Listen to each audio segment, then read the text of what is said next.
শর্ত সাপেক্ষে যে অন্নপূর্ণা যোজনা এটা যেন সবাই পায়, তার জন্য এবার থেকে বিজেপি মহিলা মোর্চা নতুন কর্মসূচি হচ্ছে, নাম বৈঠকে আড্ডা। এই আগামী মাসের শুরু থেকে এটা শুরু হচ্ছে, সেই সব উপভোক্তারা পায়। দেখুন, আমরা প্রথম দিন থেকে বলে এসেছিলাম যে আমরা চাই যারাই লক্ষ্মীর ভান্ডার পাচ্ছে তারাই সবাই অন্নপূর্ণা পাবে।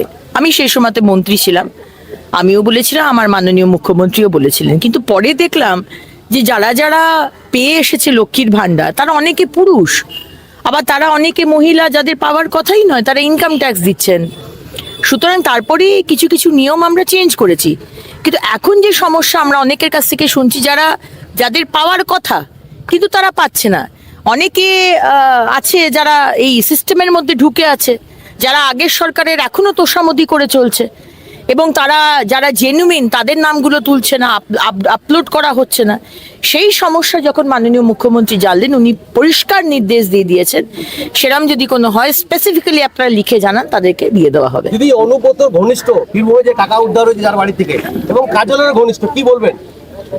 এটাই বলার যে কত টাকা মানুষের লুট হয়েছে। এই টাকাগুলো তো আর টুলু মণ্ডলের নিজস্ব নয়, এগুলো পাথর চুরি করে টাকা, বালি চুরি টাকা, কয়লা চুরি, আর কি চুরি উনি করেছেন সেটা উনি এবং ওখানকার লোকজন জানেন। কিন্তু এটা সরকারের ট্রেজারিতে আসার কথা ছিল, এই টাকার যে ট্যাক্স সেটা সরকারে আসার কথা ছিল। কিন্তু আগের সরকার ট্যাক্স নিয়ে কোনোদিন চিন্তা করেনি।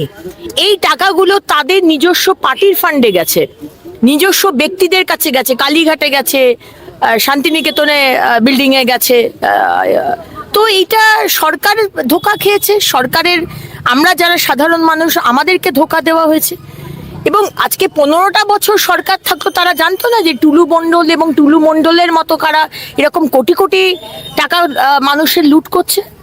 তাদেরকে আগের মুখ্যমন্ত্রী বললেন তারা নাকি বাংলার বাঘ। এইসব লোকেদেরই বাংলার বাঘ বলে তাদেরকে বড় করা হয়েছিল।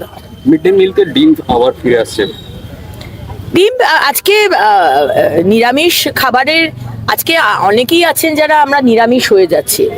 অমিতাভ বচ্চন আমাদের মানে ম্যাটনি আইডল, তিনি নিরামিষ খান। বিদেশের বেশিরভাগ লোকজন তারা এখন করছেন যে কমপ্লিটলি নিরামিষ খেতে হবে, মানে ওটাকে কি বলে, মানে ডেয়ারিও চলবে না, দুধ প্রোডাক্টসও চলবে না। তো নিরামিষ খেলেই যে পুষ্টিকর খাবার হয় না, এটা তো ভাবার কোনো কারণ নেই। কিন্তু মাননীয় মুখ্যমন্ত্রী এই ব্যবস্থাও করে দিয়েছেন যে যারা ডিম খেতে চায়, বাচ্চারা যারা বাড়িতে ডিম খায় তারাও ডিম পাবে। ইসকন যখন এই পুরো ইয়েটা দেখবে, তো ডিমের ইয়েটা কি আলাদা করে কোনো, সেটা আমি বলতে পারবো না, সেটা যারা ব্যবস্থা করবেন তারা হয়তো এই ডিটেলসটা বলতে পারবে। কারা এটা করছে এক্স্যাক্টলি, কারা বানাবে এই বিষয়টা আমার কাছে জানা নেই।